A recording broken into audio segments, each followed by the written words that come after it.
Assalamualaikum warahmatullahi wabarakatuh. Perkenalkan, nama saya Andi Purnamasari dengan NIM 22020967075 akan mempresentasikan atau menganalisis mengenai neraca dan laporan laba rugi pada perusahaan PT Pinago Utama.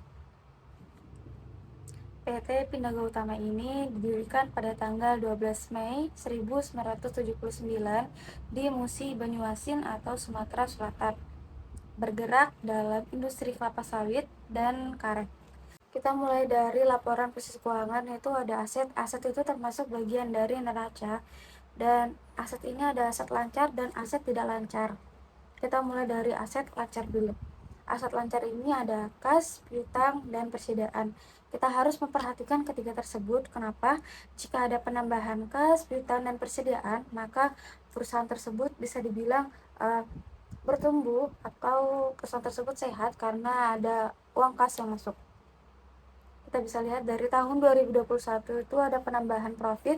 Dari tahun 2021 itu 60 miliar hingga tahun 2022 itu 72 miliar. Jadi kenaikannya 11 miliar.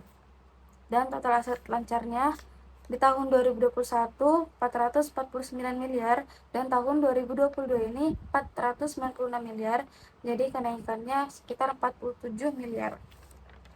Oke, kita lanjut ke aset tidak lancar. Aset tidak lancar ini aset yang bisa dicairkan dalam lebih 1 tahun, bisa dibilang utang jangka panjang. Di tahun 2021 total aset tidak lancarnya 1.049 miliar, sedangkan tahun 2022 ini 1.054 miliar. Jadi kenaikannya sekitar 4 miliar. Bisa dibilang penaikan juga atau ada penambahan. Kita lanjut ke liabilitas dan ekuitas. Yang pertama ada liabilitas dulu. Liabilitas ini ada liabilitas jangka pendek dan liabilitas jangka panjang. Dan yang liabilitas jangka pendek itu liabilitas yang bisa diselesaikan dalam kurang 1 tahun. Liabilitas ini sama seperti aset, ada kenaikan juga. Kita bisa lihat tahun 2021 utang bank jangka pendeknya 111 miliar dan tahun 2022 ini 154 miliar. Jadi kenaikannya sekitar 43 miliar. Ada pertambahan utang bank. Jadi perusahaan meminjam modal dari bank. Total liabilitas jangka pendeknya tahun 2021 285 miliar dan tahun 2022 ini 337 miliar. Lanjut ke liabilitas jangka panjang.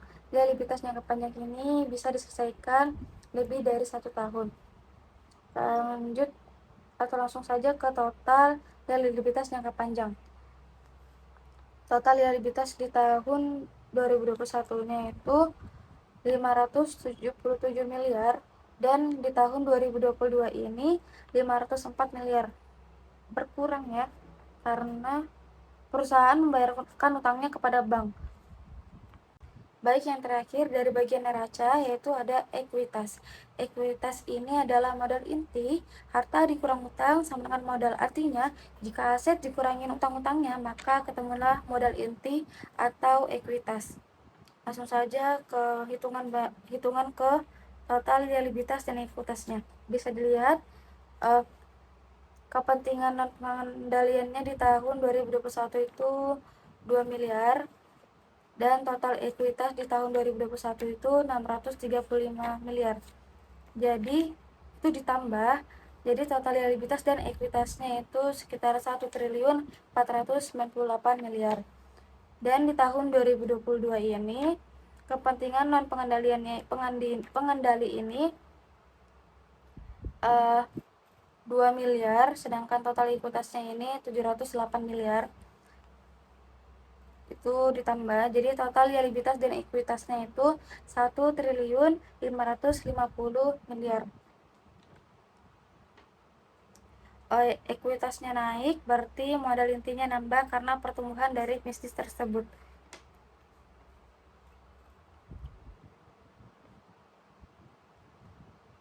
Jika ekuitas lebih tinggi dari liabilitas berarti perusahaan tersebut termasuk masih aman. Baik, kita lanjut ke laporan laba rugi dan penghasilan. ada penjualan, beban pokok penjualan, laba kotor, laba usaha.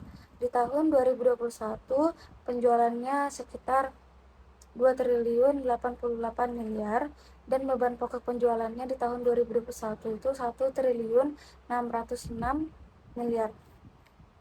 Laba kotornya itu jadi penjualan dikurang sama beban pokok penjualan. Jadi tahun 2021 ini laba kotornya 482 miliar. Di tahun 2022 ini penjualannya 2 triliun 34 miliar dan beban pokok penjualan di tahun 2022 ini ada 1 triliun 505 miliar. Laba kotornya sekitar 529 miliar. Laba usaha itu termasuk operasional dan juga beban pajak ini Kementerian Keuangan. Langsung saja ke beban pajak penghasilan. Beban pajak penghasilan ini minus, mengurangi biaya ya. Dan laba tahun berjalannya juga turun. Ke laba tahun berjalannya di tahun 2021, laba tahun berjalannya 188 miliar dan di tahun 2022 laba tahun berjalannya 173 miliar. Laba tahun berjalannya turun. Kalau laba perusahaan dapat mempengaruhi harga saham, makin meningkat nilai laba per saham atau EPS setiap tahun menandakan perusahaan tersebut makin baik dan menguntungkan. Nah, tapi di laporan laba ruginya keuangan PT Pinago Utama ini, laba bersih dan laba per lembar sahamnya turun dari tahun sebelumnya. Jadi nilai laba per saham di PT Pinago Utama periode tahun 2021 dan ke 2022 negatif atau bisa dibilang rugi. Sekian dari presentasi atau analisis mengenai neraca dan laporan laba rugi pada perusahaan PT Pinago Utama.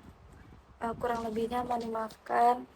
Assalamualaikum warahmatullahi wabarakatuh.